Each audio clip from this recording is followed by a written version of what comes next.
కొంతమంది బైబిల్ పండితులు ఏమంటారంటే, ముసలివాడైనటువంటి బేతేలులో ఉన్న ప్రవక్త దేవుని స్వరాన్ని వినే పొజిషన్లో లేరు. ఇశ్రాయేలు ప్రజలందరూ పాపంతోనూ విగ్రహారాధనతో కూరుకుపోయి ఉన్నారు. అర్థం కాలేదా? ఎక్కడైతే పాపం పెట్టలేకపోతుందో, ఎక్కడైతే పాపం హృదయం నిండిపోతుందో, కొవ్వుతో నిండిపోతుందో వాళ్ళు దేవుని స్వరాన్ని వినలేరు, దేవుని చిత్తాన్ని తెలుసుకోలేరు, దేవుని సంకల్పాన్ని తెలుసుకోలేరు. ఒకవేళ ప్రవక్తలున్నా సేవకులున్నా దేవుని చిత్తాన్ని తెలుసుకోలేరు. అనుకుందాం, ఏలీ తన కొడుకులు తప్పులు చేస్తుంటే గుర్తించలేకపోయాడు. అదే హన్నా కన్నీరు గార్చి ఎక్కెక్కి ఏడుస్తుంటే తాగి వచ్చావా అంటాడు. అంటే తప్పుగా అపార్థం చేసుకోవడం లేదా? ఎందుకు అపార్థం చేసుకోవడం చెప్పనా? గుర్తించలేకపోయాడు. నేను అదే అంటనా, ఒకప్పుడు దేవుని బిడ్డలు దేవుని స్వరాన్ని వినేవాళ్ళు, దేవుని చిత్తాన్ని తెలుసుకునేవాళ్ళు, కన్నీరు గార్చి ప్రార్థన చేసేవాళ్ళు. కాలం మారుతున్న కొద్దీ ఎందుకు అలా మందగిలిపోతారంటే వాళ్ళ చుట్టూ ఉన్నటువంటి సమాజం. అప్పుడప్పుడు నాకు కొంతమంది ఫోన్ చేస్తుంటారు. కోవిడ్ ప్రాంతంలో ఒక అన్న ఉన్నాడు, జాన్పాల్ ప్రార్థన చేసుకోలేకపోతున్నాను. ఎందుకు నా ప్రార్థన చేసుకోలేకపోతున్నావు అంటే, నా రూమ్లో ఒక అబ్బాయి ఉన్నాడు, వాడికి కొత్తగా పెళ్ళయింది.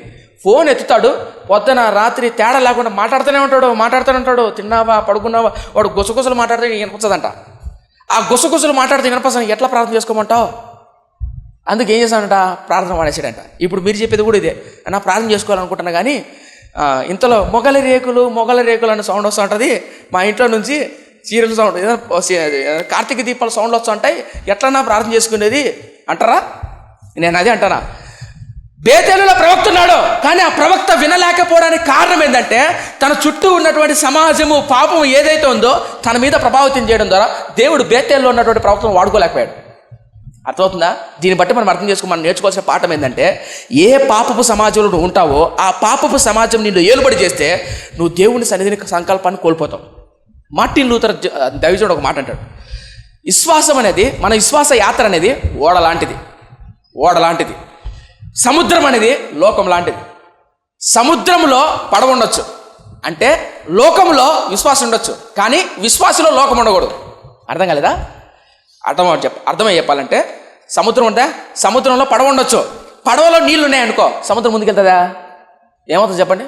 మునిగిపోతుంది. అలాగే లోకంలో మనం బతకచ్చు, కానీ లోకం మన గుండెల్లో ఉండకూడదు, లోకం మన హృదయంలో ఉండకూడదు, లోక ఇచ్చలు మన హృదయంలో ఉండకూడదు. ఎప్పుడైతే లోకంలో నువ్వు ఉంటావు, ఎప్పుడైతే లోకం నీలోకి వస్తుందో నువ్వు పతనం అయిపోతావు. ఎందుకు బేతేల్లో ఉన్న సేవకులు 10 గోత్రాలు వాళ్ళు వాడుకోలేకపోయాడు? యూదా నుంచి పంపించాడు ఒక సేవకుని. ఎందుకు యూదా దేశం నుంచి పంపించాడు? ఎందుకు తెలుసా? వాళ్ళు వినే పొజిషన్ లేరు. ఏలీ ఉన్నాడు, ఏలీతో దేవుడు ఎందుకు మాట్లాడలేకపోయాడు? సమూయేలు చెప్పన్నా, ఈ సమూయేలు కాదు, ఆనాడు బాలుడైన సమూయేలును దేవుడు 3 సార్లు పిలిచాడు. ఏలీ పెద్దోడా, సమూయేలు పెద్దోడా? ఏలీ అనుభవం ఎక్కువ, సమూయేలు అనుభవం ఎక్కువ. ఎందుకు ఏలీని దేవుడు పిలిచలేకపోయాడు చెప్పండి? ఏలీ వినే పొజిషన్ లేడు. ఏలీ నీతిమంతుడెవడో అవినీతిమంతుడేడో, తప్పేంటో రైట్ ఏంటో గ్రహించే పొజిషన్ లేడు. కారణం ఏంటో మూసుకుపోయే. అందుకనే ప్రభు అంటాడు, మీ హృదయము కొవ్వినదైనందున. ఈ పదం ఉంటుంది బైబిల్లో. యెషయా ప్రవక్త అంటాడు, అటు యెషయా ప్రవక్త అంటే యేసుక్రీస్తు అంటాడు, మీ హృదయము కొవ్వినదైనా నేను చెప్పే విషయాలు మీకు అర్థం కావట్లేదు.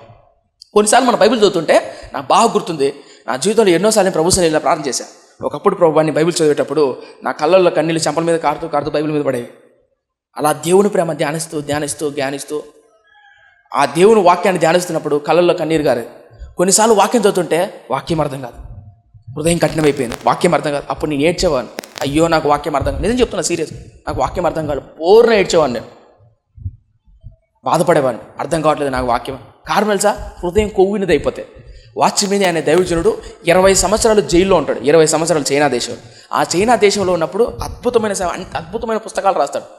ఎంత లోతైన గొప్ప విషయాలు రాస్తాడు, అంత లోతైన విషయాలు రాస్తాడు వాచ్మెన్ అనే దైవజనుడు. ఎందుకు తెలుసా? వాళ్ళు లోతైన విషయాలు చూడగలిగారు. ఎందుకు చూడగలిగారు? వాళ్ళు ఎందుకు వాక్యాన్ని అర్థం చేసుకోగలిగారు? వాళ్ళు చూడగలిగారు. ఎందుకు బేతేల్లో ఉన్న, ఎందుకు యూదా దేశంలో ఉన్న ప్రవక్తనే దేవుడు వాడుకున్నాడు? వాళ్ళు వినగలిగారు, వాళ్ళు చూడగలిగారు. బేతేల్లో ఉన్న వాళ్ళు ఎందుకు వాడుకోలేదు? వాళ్ళు చూడలేకపోయారు. నా ప్రశ్న, నిన్నెందుకు దేవుడు వాడుకోలేకపోతున్నాడు? నువ్వెందుకు దేవుడు వాక్యాన్ని అర్థం చేసుకోలేకపోతున్నావు? నువ్వెందుకు ప్రార్థన చేయలేకపోతున్నావు? కారణం ఏంటంటే నువ్వు వినలేకపోతున్నావు, నువ్వు గ్రహించలేకపోతున్నావు. లోకం నీలో ఉంది.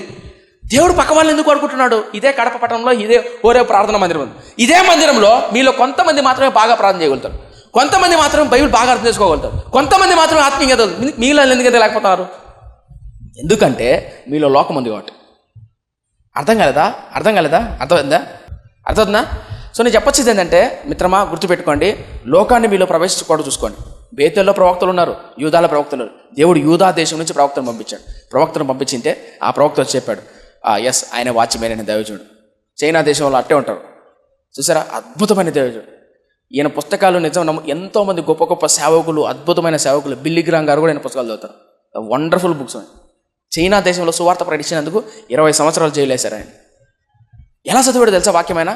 ఎలా చదివాడు అంటే రాత్రింబగలు అదే ధ్యాస, అదే ధ్యాస, అదే ధ్యాస, అదే ధ్యాస, బైబిలే బైబిలే బైబిలే. ఎంత లోతైన విషయాలు అంటే అంత లోతైన విషయాలు, రైట్?